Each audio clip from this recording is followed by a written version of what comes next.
নমস্কার বন্ধুরা, আজকে আমি তোমাদের একটা অন্য রকমের মাটন রান্না শেখাচ্ছি।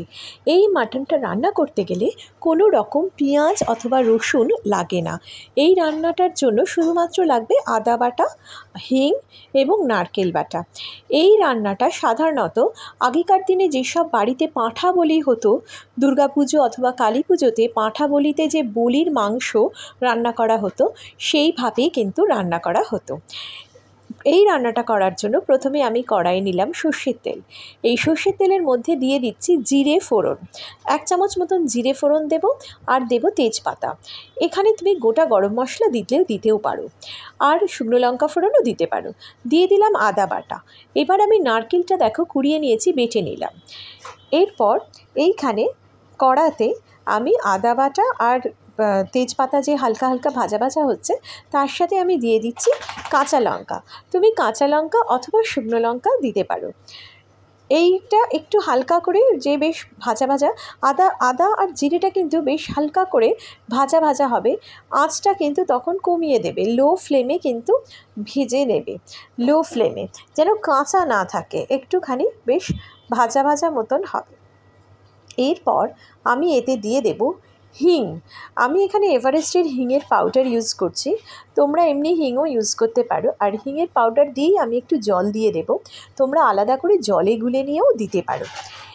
এরপর এই মশলাটা একটু ফুটবে, এইটা একটা আলাদা ফ্লেভার নিয়ে আসে। বিশেষ করে আদা বাটা আর হিং এই দুটোর মিশ্রণে একটা ফ্লেভার আসে, ওই ফ্লেভারটাই অসাধারণ লাগে।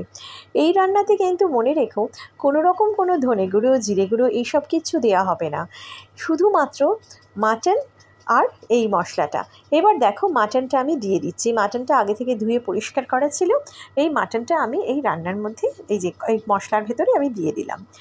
এইবার এখানে পরিমাণ মতো আমি নুন দেব, পরিমাণ মতো হলুদ গুঁড়ো দেবো। এইটা মাটনটা দিয়ে এইবার এই মশলাটা ভালো করে আমি কষিয়ে নিলাম। এর সাথে এই নারকেল বাটা যেটা করা হয়েছিল, নারকেল বাটাটা দিয়ে দিয়েছি। নারকেল বাটা সে খুব মিহি করে না, একটুখানি অল্প মিহি থাকবে। পরিমাণ মতো হলুদ গুঁড়ো, লঙ্কা গুঁড়ো তোমরা তোমাদের মতন দিয়ে দেবে। এরপর মশলাটা দিয়ে ভালো করে মাংসটা একটু কষিয়ে নেবে। নুনটা একটু টেস্ট করে নিও, সামান্য একটু চিনি দিও, আর দেবে গরম মশলা গুঁড়ো। এখানে আমি গরম মশলা গুঁড়ো বলতে দারচিনি, এলাচ আর লবঙ্গ শুকনো খোলায় ভেজে তার গুঁড়োটাই আমি দিয়েছি। দিয়ে ভালো করে মশলা কষিয়ে নিয়ে আমি এই রান্নাটা, যেহেতু মাটন সেহেতু আমি প্রেশার কুকারেই করছি, আমি এই ডাইরেক্ট পুরোটাই প্রেশার কুকারেই করেছি। প্রেশার কুকারে দিয়ে আমি ঢাকা দিয়ে দিচ্ছি। এবার মাটনটা সেদ্ধ হতে যতক্ষণ সময় লাগবে তোমরা জানো, মাটন সেদ্ধ হতে এবং প্রেশার কুকারে তাড়াতাড়ি সেদ্ধ হয়ে যায়। সিটি দেবে হাই ফ্লেমে, মোটামুটি 8টা থেকে 10টা সিটি যেই দেবে তোমার রান্না রেডি। এবার দেখো রান্নাটা একদম রেডি। কতটা ভালো লাগে খেতে তোমরা আমাকে এইটা করে কমেন্ট করে জানাবে। এই রান্নাটা খেতে খুব দারুণ লাগে। বুঝতেই পারছো, আগেকার দিনের পুজোর সময় বাড়িতে এই ধরনের মাটন রান্না করা হতো।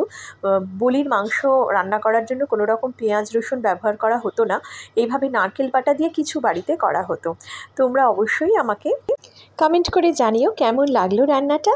আর রান্নাটা অবশ্যই ট্রাই করো, আমাকে সাপোর্ট করো আরও এরকম পুরনো দিনের অন্য রকম রান্না নিয়ে আসার জন্য। বেল আইকনটাও টিপে রেখো, যাতে নোটিফিকেশানটা তোমরা পেয়ে যাবে আমি যখনই নতুন নতুন কোনো রান্না দেব। এই রান্নাটা অবশ্যই ট্রাই করে দেখবে। দেখো এইভাবে মাটন রান্না করে কতটা ভালো লাগে খেতে। টাটা।